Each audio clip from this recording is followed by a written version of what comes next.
সময় মসজিদ কি ছিল? মসজিদ ছিল একটা প্রবলেম সলভিং এরিয়া। আর এখন মসজিদগুলো হলো কি নামাজ পড়া শেষ তালা দিয়ে দেয়, এবং এটা একটা ট্রেন্ড হয়ে গেছে। ঠিক আছে, কিন্তু আমি মালয়েশিয়া গেছিলাম ভিজিটে, ওখানে মসজিদ দেখছি যে মোটামুটি সবসময় খোলা থাকে, কিন্তু মসজিদে মানুষ যায় না ওরকম।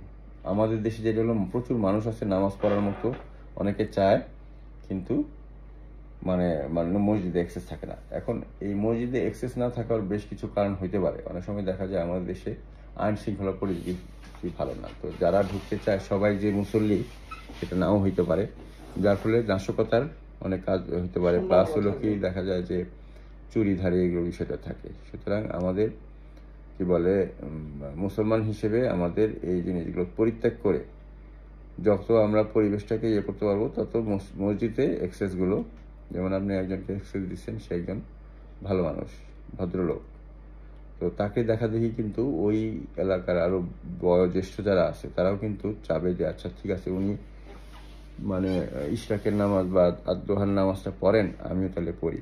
কারণ যারা বয়স্ক লোক, ওনাদের করার কিছু থাকে না, দেখা যায় সবাই ব্যস্ত মানুষ, ওনারা যদি মানে এই নামাজ কালামগুলো ঠিক মতো করেন, যদি এটা জোয়ান বয়সে বেশি করা উচিত, তো শেষ বয়সেও করার যেটা আমাদের তো ডিসকারেজ করা যাবে না, আর বেশি করে করতে হবে। ঠিক আছে, যেটা করার কেউ যদি অনুশোচনা করে ফিরে আসে তাহলে কি হবে, ভালো হবে। এটা কিন্তু আমি রেকর্ড করতেছি।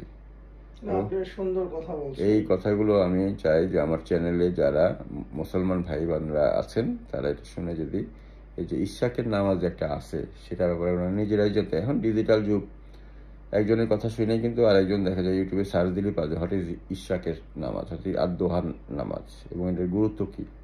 বলা হয়েছে যে তাহাজ্জুদের পরে যদি কোনো গুরুত্বপূর্ণ ইয়ে থাকে সেগুলো হয়তো এরকম আমি শুনছি যে বিভিন্ন মানে ইসলামিক মানে আলেমরা এই কথাগুলো বলেন। তো সুতরাং আমরা যার থেকে আমরা যারা মুসলমান আছি বাংলাদেশে, একজন ভালো মুসলমান, প্র্যাকটিসিং মুসলমান যদি আমরা হইতে পারি, এটা আমাদের দুনিয়া এবং আখিরাত দুইটাতেই আমাদের কাজে দিবে। তো ভিউয়ার্স, আমরা একটা জাস্ট কনভারসেশন করলাম।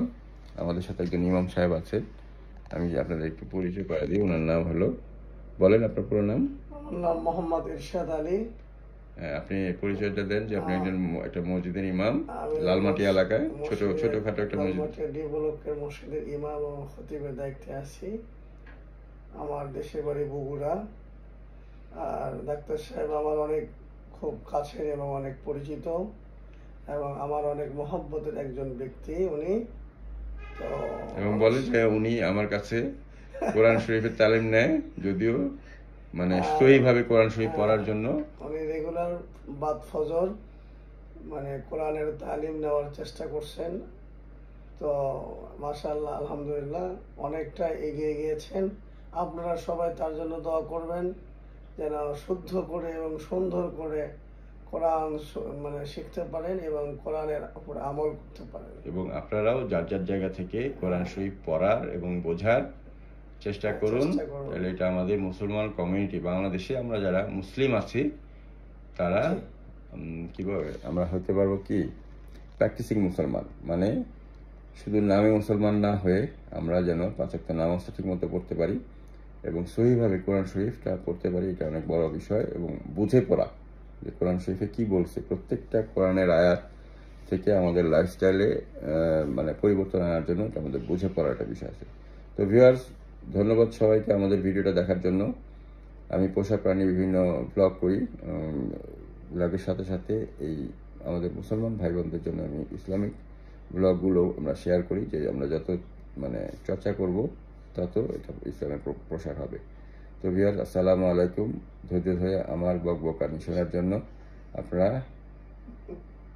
You are always welcome. এবং আগামী 2025 সাল আসতেছে, ইনশাল্লাহ আল্লাহ বাঁচায় রাখলে আমরা আমাদের দেশ যেন 2025 সালে আরও এগিয়ে যায় এবং আমরা যেন সবাই সেফ থাকতে পারি, বাংলাদেশ যেন ধীরে ধীরে উন্নতির দিকে যায়, সেই দোয়াই আমরা করি। আমাদের প্রত্যেকটা 5 ওয়াক্ত নামাজে আমরা সেটা বলবো। দেশ ভালো থাকলে আমরা ভালো থাকবো। আসসালামু আলাইকুম।